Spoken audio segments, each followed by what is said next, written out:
Wonderful. So, midfielders then. Talk to me about midfielders. Where do you want to start? Do you want to start holding, mid, wings, attacking? Where talk to me about... I'm starting in the middle. I'm starting in the middle, and I'm talking about the best midfielder ever to play for Grays.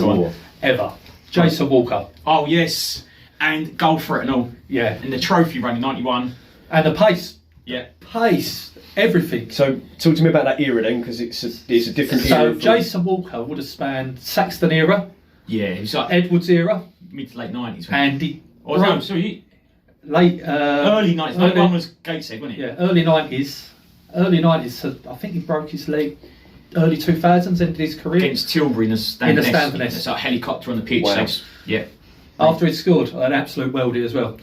Even like in them days, we'd had like West Ham first team come down, he like tore them apart, and he was just like... It was weird because... He'd arrive late and score. He weren't a forward. He's one of them people he was a manager at McDonald's, so the money he could have earned playing professional football would never match that of what he could get in his job, and that's what he used to say. And, he's still got him on Facebook. He's bus driver now. He's like doing well, isn't he? So the GOAT. He's literally the GOAT. Yeah. Right. So then if he sees this, he's got to go to a game. He's told us he'll come to a game. We've got to get into a game. And he wears an Arsenal hat all the time. Yeah. All conditions. Every time he warm up in like 30-degree heat, Arsenal hat, -10 Arsenal hat. Wonderful. So, sounds like an Alan Shutt one. But talk to me about some other centre midfielders then that have spanned the test of time. Mickey Young, where was he centre? Was he his defender? He was a holder. Yeah, he was a holder, Mickey Young. Like a 4. But he's from Grays, wasn't he? He used to lift around the corner, didn't he? Yeah, he's a very good player. And he went to Yeovil with like the Warren Patmore days. Graham Roberts signed him, didn't he, from Yeovil? Because that's nice, isn't it? Because you always, at any football club, at any level, you always want people that represent the town, your town, right? And to come through, and especially to make it into the team. So always make that sort of like an always nice, a special kind of relationship that the fans will have with a player because it's one of us. Yeah. So who else? You had Stewie Thurgood, obviously. Yeah, he done well. Obviously, like modern day sort of Carlos played on how many games? 500 plus games? 400 games? Phil Salmons. Yeah, Phil Salmons. Absolute elite Up and down. I think he's the all-time record holder, isn't he? Yeah. Up and down, kept Vaseline in. Yeah, kept Vaseline in his eyebrows, the sweat around his eyes. But he had no hair. Yeah, no hair. So I don't know where the sweat's coming from or what. I don't know anything. And his son still plays non-league. Is it Ryan Salmons? He played for us, didn't he? Ryan Salmons. Yeah, currently at Basildon. Yeah, he was the one who chopped down the geezer to stop him scoring at Felixstowe. Back in the day.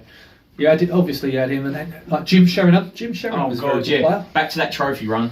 1-1.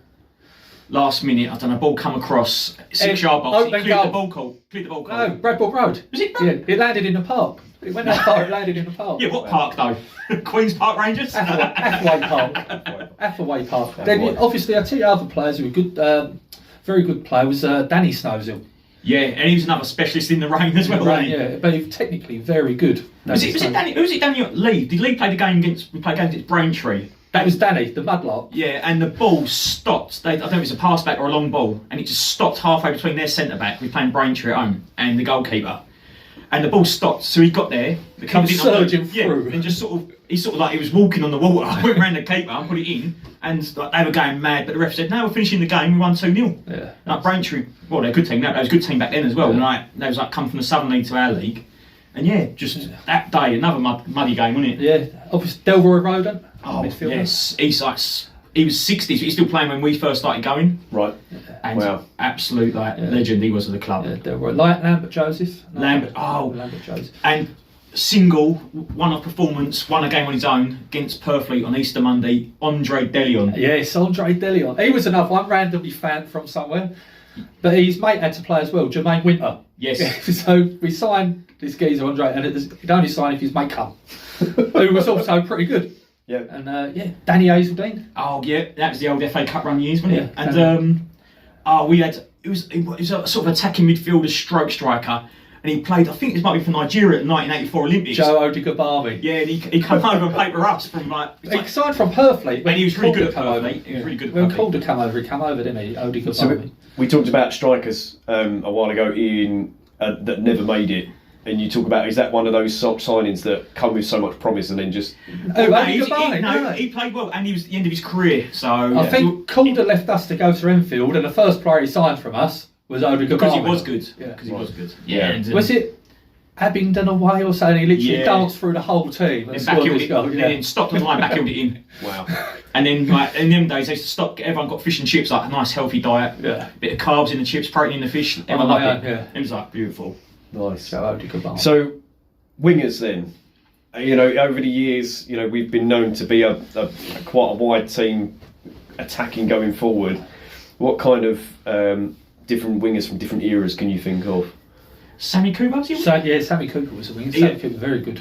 He had a lovely sports car back in the day, but he got it stolen off his drive. Yeah. What kind of time was that? That was 95. No, was it Calder in 98, 99? Yeah, 99. He was all right under Calder, and then Snowsall put him on the wing and got the best out of him.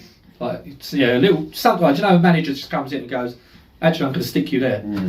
Yeah. And that was it. And I'll tell you who else we've forgotten strikers: Vinnie John and Jamie Wallace. Oh God, yeah. I just thought about that just in this era. But They were they were a double act. if we can quickly just go back to Vinnie John, like, he used to just jump the fence every time he scored, like, before the days of bookings for that. And Every goal.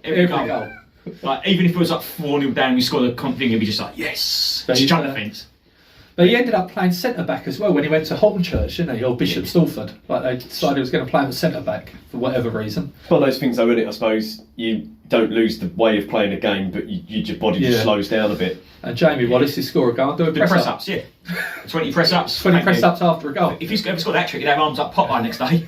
He'd never score a hat-trick ever. Sorry, Hopefully Jamie. he sees this. Yeah, Never sorry, score a Jamie. hat-trick ever. More press ups. The thing is, back to midfielders, where would you put Glenn Paul? I'd play him in the middle. In the middle middle. next to Jason Walker.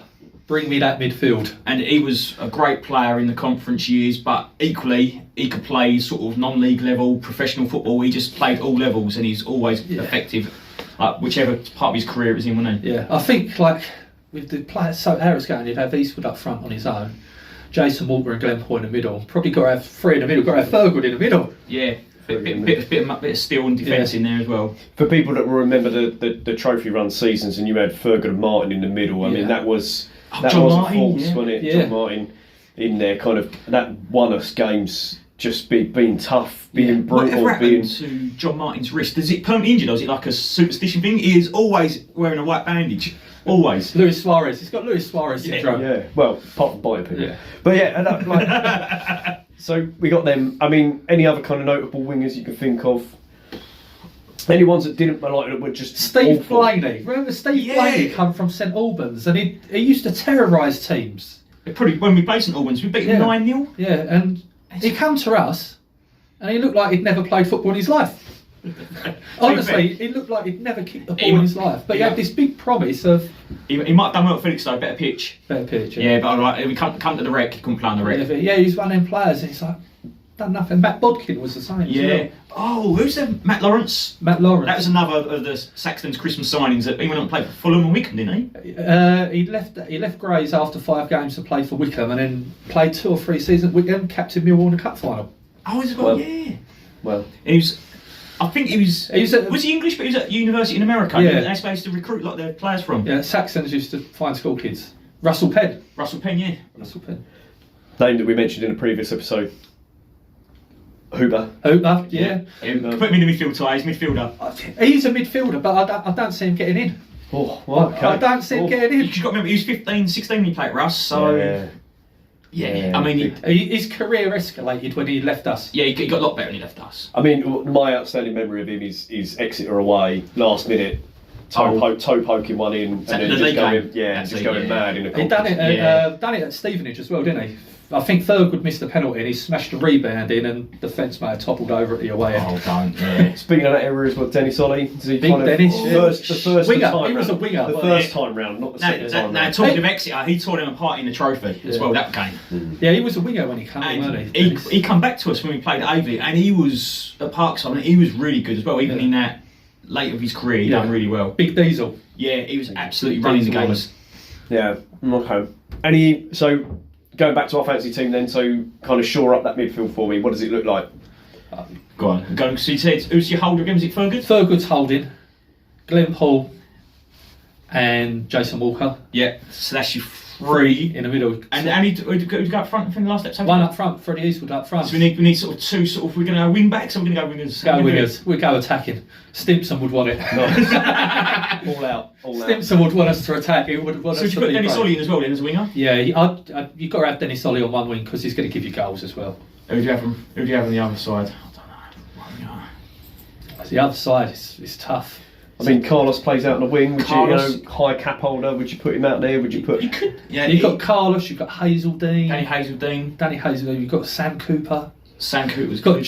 Joe Gabami. Yeah. Stick him on the wing. We've got goals everywhere. Goals everywhere. Outside shirt, you've got the modern day Aaron. Aaron. Aaron, He loves the Gordon, club. Aaron Gordon, Yeah. yeah, wonderful. Yeah, I think, mate. Yeah, I think that midfield five is just crazy. Yeah.